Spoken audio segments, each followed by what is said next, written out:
Kylie Ladd, welcome to Bookshots. Thank you. You really like messy relationships, don't you?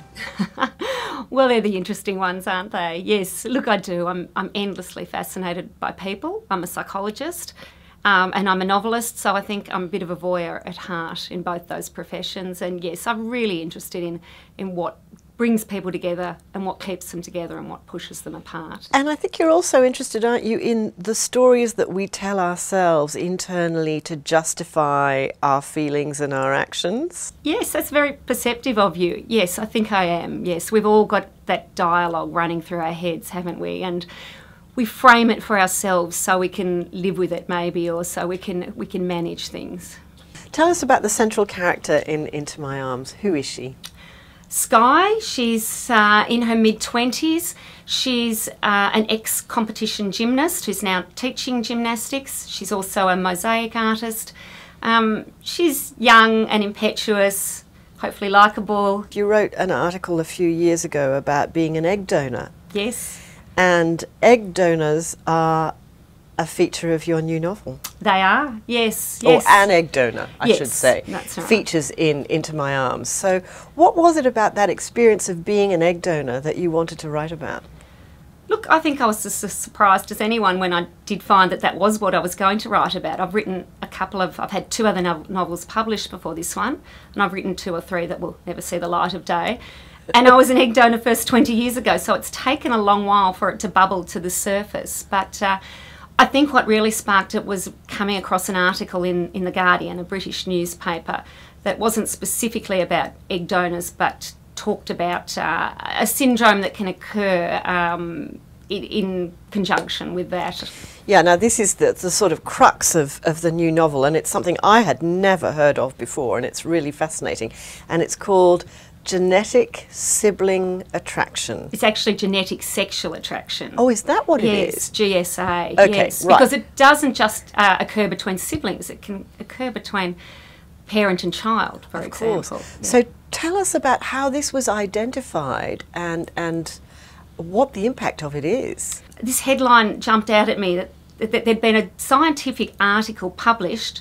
I think it was a New England Journal of Medicine. I can't remember which journal it was, but it was an actual scientific article published about a phenomenon that scientists were a bit divided about, called genetic sexual attraction. And that was where 2 people who are genetically related to each other become very sexually attracted to each other. But it only occurs where these people have never met in their lives, i.e. they weren't raised in the same family together.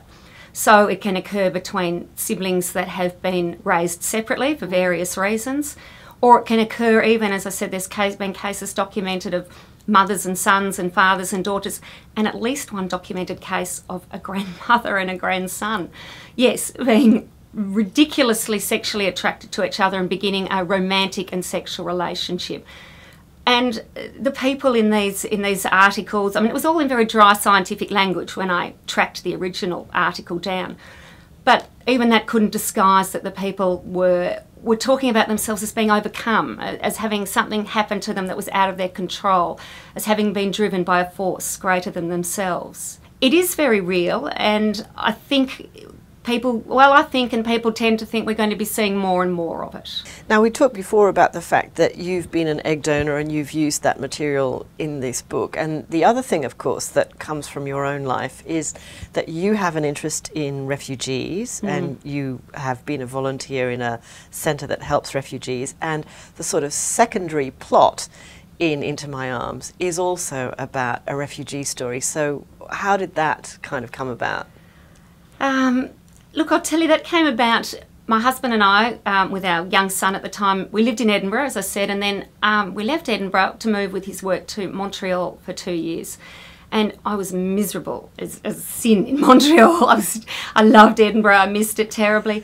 And this is related. Down the street from where we lived, there was a hostel, and there were all these, I remember the first time it snowed and walking my baby in a pram, feeling very lonely and very miserable in Montreal because I didn't speak French, and I didn't realise that everyone was going to speak French until I wound up there. My husband was always at work, and there was this hostel. I'm not sure if it was for refugees or migrants. Someone told me it was refugees, but I'm not really sure. And there were all these African women standing around in full robes, and they were standing out in the snow because about 10 foot of snow had fallen overnight, as it does in Montreal. Montreal's an amazing city for weather.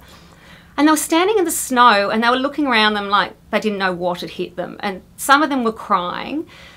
And I remember thinking, I'm so miserable because I miss Edinburgh so much and I miss Australia so much and I'm so lonely.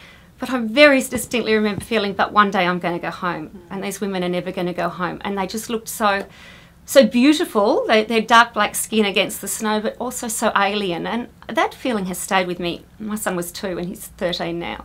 Has stayed with me for years. And look, I got involved with I just got involved with finding out about refugees when I got back to Melbourne, and specifically the Asylum Seeker Project in Melbourne, which does terrific work. So yeah, that's where that came from.